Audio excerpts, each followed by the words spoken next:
Halo semuanya, selamat datang kembali ya pada pembelajaran materi jamur. Kita lanjutkan kembali ke materi berikutnya yaitu tentang klasifikasi jamur. Klasifikasi jamur yang pertama itu adalah Chytridiomycota. Ini merupakan contoh dari Chytridiomycota ya.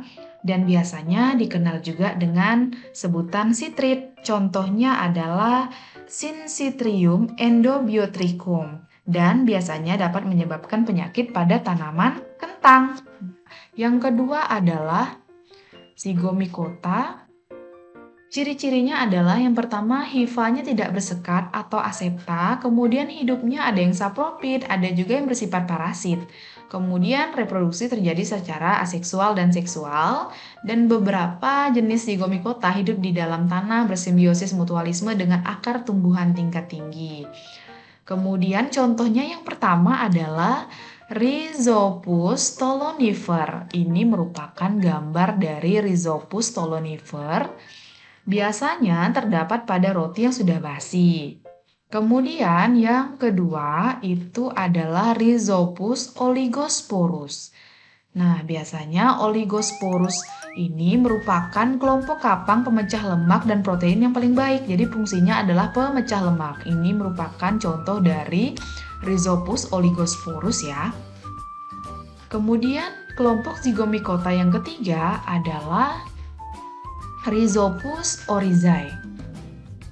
Rhizopus oryzae ini sangat familiar karena berperan penting dalam pembuatan tempe dan biasanya berwarna putih. Jika diperbesar dengan mikroskop akan berbentuk seperti ini ya, asli dari bentuk Rhizopus oryzae-nya. Kemudian kelompok yang ketiga, Glomeromycota. Awalnya termasuk dalam kingdom Zygomicota, akan tetapi Walker dan Schabler pada tahun 2002 itu memisahkannya menjadi kelompok tersendiri karena memang memiliki perbedaan dengan Zygomicota. Jika diperbesar bentuk dari Glomeromycota itu seperti ini ya, dan harus dilihat dengan mikroskop. Kemudian Ascomycota, kelompok yang selanjutnya. Contoh dari Ascomycota ada banyak. Ciri-cirinya yang pertama, dia berbeda dengan Zygomicota yang tidak memiliki sekat, sedangkan Ascomycota ini hifanya bersekat atau disebut dengan septa. Kemudian umumnya bersifat sapropit dan bereproduksi secara aseksual dan seksual. Nah, contoh yang pertama adalah Saccharomyces cerevisiae. Nah, bentuknya seperti ini ya jamurnya. Dan biasa disebut dengan kamir. Kemudian yang kedua, Penicillium notatum. Ini merupakan salah satu jenis dari Ascomycota juga ya. Dan biasanya berperan penting dalam menghasilkan antibiotik penisilin yang mula-mula ditemukan oleh Alexander Fleming. Kemudian biasa tumbuh dengan baik pada roti dan nasi. Ini merupakan contoh dari Penicillium notatum.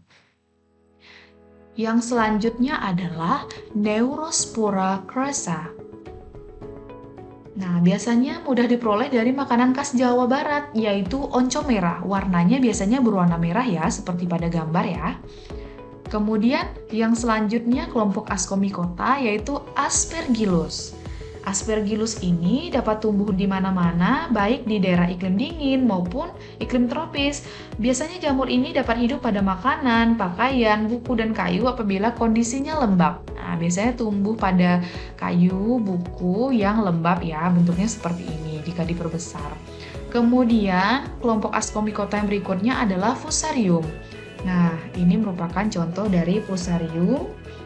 Dan jamur ini bisa menyebabkan penyakit ya pada batang dan daun tebu, padi, buah pisang, tomat, dan umbi kentang juga. Kemudian yang selanjutnya Morsella esculenta.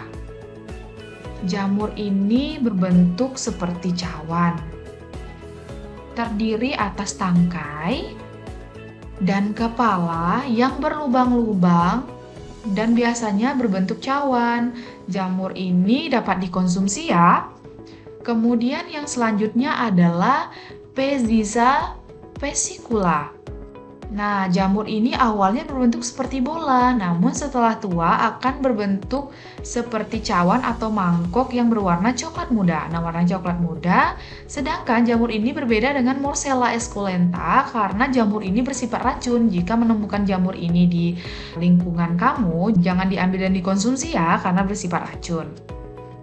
Kelompok yang selanjutnya, yang kelima adalah Basidiomycota. Basidiomycota ini merupakan jamur dengan ukuran makroskopis karena mudah dilihat oleh mata. Kita pasti sering menemukannya. Jamur ini biasanya banyak yang bisa dikonsumsi. Nah, bentuknya ada macam-macam. Ada yang berbentuk seperti piala, kemudian berbentuk seperti payung, mengkilat, bola, dan seperti kuping. Nah, ini merupakan contoh dari Basidiomycota yang tubuh buahnya disebut dengan Basidiokrap. Nah, ini ya Basidiokrapnya. Kemudian, kelompok yang selanjutnya adalah Deuteromycota. Deuteromycota ini merupakan kelompok jamur yang bersifat sementara karena jamur ini ciri-cirinya banyak yang belum ditemukan baik seperti reproduksinya sehingga sering disebut dengan jamur tidak sempurna atau fungi imperfect. Contoh dari jamur yang termasuk ke dalam Deuteromycota yaitu ini gambarnya adalah jamur oncom. Nah, itu saja penjelasan tentang klasifikasi jamur. Sampai ketemu di materi berikutnya ya. Terima kasih.